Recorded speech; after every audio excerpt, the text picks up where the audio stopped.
Carlos buys a new car. It is a very expensive car.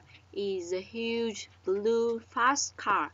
While driving down the street, Carlos sees the girl on the bicycle.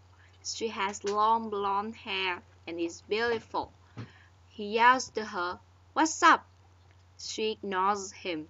He yells, "How's this going?" She keeps going and ignores him. He yells, "Hey, why won't you talk to me? I want to go to dinner with you. I'll take you to an expensive restaurant." The girl turns, gets off the bike, and looks at him. She says, "I don't want to go to dinner, but if you give me your car, I'll give you a surprise." Carlos says, "Okay." He jumps out of the car.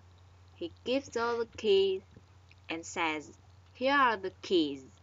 The beautiful blonde takes the keys and then kisses Carlos on the cheek.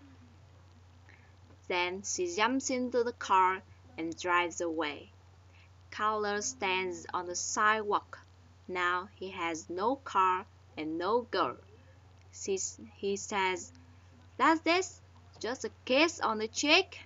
He gets on the bike and rides home.